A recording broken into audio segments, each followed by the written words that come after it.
ಮೇಲಿಂದ ಮೇಲೆ ಹೆಚ್ಚು ಸುಸ್ತಾಗುತ್ತಿದ್ದರೆ, ವಿನಾಕಾರಣ ತೂಕ ಹೆಚ್ಚಾಗಿದ್ದರೆ, ಕೂದಲು ಉದುರುವಿಕೆ ಹೆಚ್ಚಾಗಿದ್ದರೆ ಮತ್ತು ಎಲ್ಲರಿಗಿಂತ ಹೆಚ್ಚಾಗಿ ನಿಮಗೆ ಚಳಿ ಅಂದರೆ ಥಂಡಿ ಆಗುತ್ತಿದ್ದರೆ, ಥಂಡಿ ಚಳಿ ತಡ್ಕೋದು ತಾಕತ್ತು ನಿಮಗೆ ಕಮ್ಮಿ ಅನಿಸುತ್ತಿದ್ದರೆ, ಅಥವಾ ಚರ್ಮ ಸ್ಕಿನ್ ಡ್ರೈನೆಸ್ ಹೆಚ್ಚಾಗಿ ಆಗುತ್ತಿದ್ದರೆ, ಈ ಲಕ್ಷಣಗಳನ್ನು ನೆಗ್ಲೆಕ್ಟ್ ಮಾಡಬಾರದು.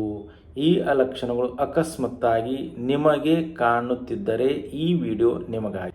ಇವೇನು ಕಾಮನ್ ಸಿಂಪ್ಟಮ್ಸ್ ಸಾಮಾನ್ಯ ಎಲ್ಲರಿಗೆ ಆಗ್ತಾವ ಅಂತ ಹೇಳಿ ನಿರ್ಲಕ್ಷ್ಯ ಮಾಡಬಾರ್ದು. ಯಾಕಂದರೆ ಇವು ಕೆಲವೊಂದು ಸಲ ಥೈರಾಯ್ಡ್ ಹಾರ್ಮೋನ್ದ ಚೇಂಜಸ್ ಬದಲಾವಣೆಗಳ ಲಕ್ಷಣವೂ ಆಗಿರ್ತಾವ. ಇದನ್ನು ನಾವು ಡಿಟೇಲ್ ಆಗಿ ಈಗ ನೋಡೋಣ. ನಾನು ಡಾಕ್ಟರ್ ಮಂಜುನಾಥ್. ಇದು ನನ್ನ ಮಂಜುನಾಥ್ ಜೋಮಿವಾಲೆ ಯೂಟ್ಯೂಬ್ ಚಾನಲ್.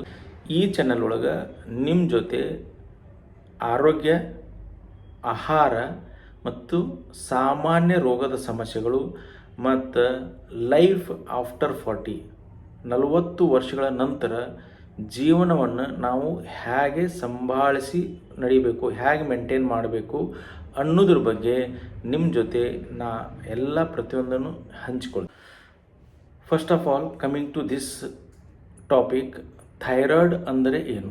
ಥೈರಾಯ್ಡ್ ಇದು ನಮ್ಮ ದೇಹದ ಇಲ್ಲಿ ಕುತ್ತಿಗೆಯ ಮುಂಭಾಗದಲ್ಲಿರುವ ಒಂದು ಸಣ್ಣ ಗ್ರಂಥಿ. ಈಗ ನಾವು ಇಲ್ಲಿ ಉಗುಳು ನುಂಗ್ದೇವು, ನುಂಗ್ದೇವು ಅಂದರೆ ಇಲ್ಲಿ ಒಂದು ವಸ್ತು ಮ್ಯಾಲ ಬಂದಂಗೆ ಆಗ್ತದೆ. ಆ ಮ್ಯಾಲ ಬರೋ ವಸ್ತುನೇ ಥೈರಾಯ್ಡ್. ಇದು ನಮ್ಮ ಕೆಲವೊಂದು ಹಾರ್ಮೋನ್ಗಳನ್ನು ಉತ್ಪಾದನೆ ಮಾಡ್ತದೆ. ಈ ಹಾರ್ಮೋನ್ಗಳಿಂದ ನಮ್ಮ ದೇಹ ಒಳಗೆ ಬಹಳಷ್ಟು ಪ್ರಮುಖವಾದ ಹೆಲ್ತ್ ರಿಲೇಟೆಡ್ ಅಂದರೆ ಎನರ್ಜಿ ರಿಲೇಟೆಡ್, ಹಾರ್ಟ್ ಬೀಟ್ ಮತ್ತು ಬೆಳವಣಿಗೆ ಎಲ್ಲನೂ ಇದ್ರ ಕಂಟ್ರೋಲ್ ಮಾಡ್ತದೆ. ಇದು ಗ್ರಂಥಿ ಏನು ನಾವು ರಿಲೀಸ್ ಮಾಡ್ತದೆ ಹಾರ್ಮೋನ್ಸ್, ಅದು ಹೆಚ್ಚಾದ್ರೂ ಸ್ವಲ್ಪ ಪ್ರಾಬ್ಲಮ್ ಮಾಡ್ತದೆ, ಒಂದು ಸಲ ಕಮ್ಮಿ ಆದ್ರೂ ಪ್ರಾಬ್ಲಮ್ ಮಾಡ್ತದೆ. ಮತ್ತು ಈ ಒಂದು ಸಮಸ್ಯೆನ ನಾವು ಹೆಂಗೆ ಗೊತ್ತು ಮಾಡ್ಕೋಬೇಕಪ್ಪ ಅಂದ್ರೆ, ಇದಕ್ಕೊಂದು ಸಿಂಪಲ್ ಬ್ಲಡ್ ಟೆಸ್ಟ್ ಇರ್ತದೆ, TSH ಅಂತ ಅದಕ್ಕೆ.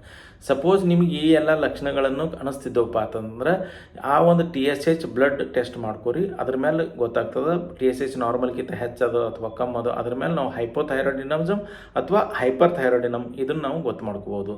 ಈಗ ಥೈರಾಯ್ಡ್ದ ಮೇನ್ ಲಕ್ಷಣಗಳು, ಥೈರಾಯ್ಡ್ ಹಾರ್ಮೋನ್ಸ್ ಒಳಗೆ ನಿಮ್ಗೆ ಚೇಂಜಸ್ ಆಗ್ಯಾವಪ್ಪ ಅಂದ್ರೆ ನಿಮಗೆ ಕಾಣುವಂಥ ಲಕ್ಷಣಗಳನ್ನು ಒಂದು ಸ್ವಲ್ಪ ಡೀಟೇಲ್ ಆಗಿ ನೋಡೋಣ ಅಂತ. ಫಸ್ಟ್ ಮೊದಲನೇ ಲಕ್ಷಣ ಏನಪ್ಪ ಅಂತಂದ್ರೆ ಸುಸ್ತು, ಈಸಿ ಟೈರ್ಡ್ನೆಸ್. ಮಲ್ಕೊಂಡು ಎದ್ರೂ ಮನುಷ್ಯ ಫ್ರೆಶ್ ಅನಿಸಂಗಿಲ್ಲ, ಟೈರ್ಡ್ನೆಸ್ ಅನ್ನಿಸ್ತಿರ್ತದೆ, ತಾಕತ್ತಿಲ್ಲಪ್ಪ ಅನ್ನಿಸ್ತಿರ್ತದೆ, ಥಕಾವಟ್, ಜಲ್ದಿ ಏನು ಸ್ವಲ್ಪ ಕೆಲಸ ಮಾಡಿದ್ರೂ ಸುಸ್ತಾಗಿಬಿಡ್ತದೆ. ಇದು ಒಂದು ಲಕ್ಷಣ. ಎರಡನೇ ಲಕ್ಷಣ ಹೇರ್ ಫಾಲಿಂಗ್. ಬಹಳಷ್ಟು ಕೂದಲು ಉದುರ್ತಾವೆ, ಏನು without any reason hair falling ಭಾಳ ಇತ್ತೀಚಿನ ದಿನವಾಗಿ ನಿಮ್ಗೆ ಅನ್ಸಕತ್ತಿತ್ತು, ಇಲ್ಲ ಕೂದಲು ಭಾಳ ಉದುರಾಕತ್ತವ, ಅದನ್ನು ಒಂದು ಥೈರಾಯ್ಡ್ ಪ್ರಾಬ್ಲಮ್ ಲಕ್ಷಣ ಆಗಿರ್ಬೋದು. ಮೂರನೇದು ಎಲ್ಲಕ್ಕಿಂತ ಇಂಪಾರ್ಟೆಂಟಪ್ಪ ಅಂದ್ರೆ ವೇಟ್ ಗೇನ್. ಇತ್ತೀಚಿನಾಗ ನಿಮ್ಗೆ ಅನಿಸ್ತದೆ ಎಲ್ಲನೇ ಬರೋಬರ ಖರೆ ನನ್ನ ತೂಕ ಹೆಚ್ಚಾಗಕತ್ತದ, ವೇಟ್ ಜಾಸ್ತಿ ಆಗಕತ್ತದ, ಇದೂ ಥೈರಾಯ್ಡ್ದು ಒಂದು ಲಕ್ಷಣ ಆಗಿರ್ಬೋದು. ಮತ್ತು ನಾಲ್ಕನೇದು ಲಕ್ಷಣ ಏನಪ್ಪ ಅಂತಂದ್ರೆ ಸ್ಕಿನ್ ಡ್ರೈನೆಸ್ ಅಂತೀವಿ ನಾವು. ನಮ್ದು ಏನು ಚರ್ಮ ಇರ್ತದೆ, ಈ ಚರ್ಮದೊಂದು ಸಾಫ್ಟ್ನೆಸ್ ಅನ್ನು ಅಥವಾ ಒಂದು ಮಾಯಿಶ್ಚರೈಸಿಂಗ್ ಏನಂತೇವಲ್ಲ, ಇದು ಸ್ಕಿನ್ ನಮಗೆ ಅನಿಸ್ತದೆ ಡ್ರೈ ಆಗಕತ್ತದ, ಯಾಕೋ ಭಾಳ ಒಣಗ್ದಂಗೆ ಅನಿಸ್ತದೆ, ಸ್ಕಿನ್ ಡ್ರೈನೆಸ್, ಇದೂ ಥೈರಾಯ್ಡ್ ಲಕ್ಷಣ. ಐದನೇದು ಎಲ್ಲಕ್ಕಿಂತ ಪ್ರಮುಖವಾಗಿ ನಿಮಗೆ ಎಲ್ಲರೂ ನೆಗ್ಲೆಕ್ಟ್ ಮಾಡುವಂಥದ್ದು ಮೇನ್ ವಿಷಯ ಅಂದ್ರೆ ಕಾನ್ಸ್ಟಿಪೇಷನ್, ಮಲಬದ್ಧತೆ, ಮೋಷನ್ ಸರಿಯಾಗಿ ಆಗಲಾರದೆ ಇರುವುದು. ಈ ಒಂದು ಅಕಸ್ಮಾತ್ತಾಗಿ ಈ 5 ಲಕ್ಷಣಗಳು ಅಕಸ್ಮಾತ್ತಾಗಿ ನಿಮ್ಮ ಬಳಿ ಕಾಣಿಸ್ಕೊಳ್ತಿದ್ರಪ್ಪ ಅಂತಂದ್ರೆ ನೀವು ಒಂದು ಸಲ TSH ಬ್ಲಡ್ ಟೆಸ್ಟ್ ಮಾಡ್ಕೋರಿ ಅಥವಾ ನಿಯರ್ ಬೈ ಡಾಕ್ಟ್ರಿಗೆ ಭೇಟಿ ಆಗ್ರಿ. ಯಾಕಂದರೆ ಇವನ್ನ ಸುಮ್ಮನೆ ಏನು ವಯಸ್ಸಿನ ಪ್ರಮಾಣ ಎಲ್ಲರಿಗೂ ಆಗ್ತಾವ ತಗೋ ಅನ್ನುವಂಥ ಒಂದು ಏನು ದೃಷ್ಟಿಕೋನದಿಂದ ನೆಗ್ಲೆಕ್ಟ್ ಮಾಡಬಾರ್ದು. ನಾನು ನಿಮ್ಗೆ ಈ ಒಂದು ಉದ್ದೇಶನ ನಿಮಗೆ ಅಂಜಿಸ್ಬೇಕಂತ ಹೇಳಕತ್ತಿಲ್ಲ. ಈ ಸರಿಯಾದ ಟೈಮ್ ಒಳಗೆ ಅಕಸ್ಮಾತ್ತಾಗಿ ಲಕ್ಷಣಗಳು ನಮಗೆ ಜಲ್ದಿ ಗೊತ್ತಪ್ಪ ಅದು ಅಂದ್ರೆ ಅದ್ರದ್ದು ಸರಿಯಾದ ಟೈಮ್ ಒಳಗೆ ಅಂದ್ರೆ ಏನು ಕಾಂಪ್ಲಿಕೇಶನ್ ಆಗೋಕ್ಕಿಂತ ಮೊದಲು ಅದ್ರ ಟ್ರೀಟ್ಮೆಂಟ್ ಚಾಲು ಆಗ್ಬೋದು. ಚಾಲು ಆಯ್ತಪ್ಪ ಅಂದ್ರೆ ಯಾವುದೇ ಸಮಸ್ಯೆಗಳಿಂದ ನಾವು ಈಸಿಯಾಗಿ ಹೊರಗೆ ಬರ್ಬೋದು ಅನ್ನೋದು ಒಂದೇ ಒಂದು ಉದ್ದೇಶದಿಂದ ನಿಮಗೆ ಈ ಲಕ್ಷಣಗಳನ್ನು ಹೇಳಕತ್ತೀನಿ. ಇನ್ನು ಯಾವುದೇ ಕಾರಣಕ್ಕೂ ಅಲ್ಲ, ನಿಮಗೆ ಅಂಜಿಸ್ಬೇಕಂತೂ ಇಲ್ಲ.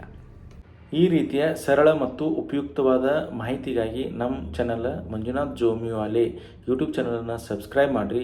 ಮತ್ತು ನಾ ಮುಂದಿನ ವಿಡಿಯೋದೊಳಗೆ 40ರ ನಂತರ ನಮ್ಮ ಆರೋಗ್ಯವನ್ನು ಹೆಂಗೆ ಕಾಪಾಡಿಕೊಳ್ಳಬೇಕು ಮತ್ತು ಲೈಫ್ ಸ್ಟೈಲ್ ಹೆಂಗೆ ಮೇಂಟೈನ್ ಮಾಡಬೇಕು ಅನ್ನೋದ್ರ ಬಗ್ಗೆ ವಿಡಿಯೋ ಮಾಡಕತ್ತೀನಿ.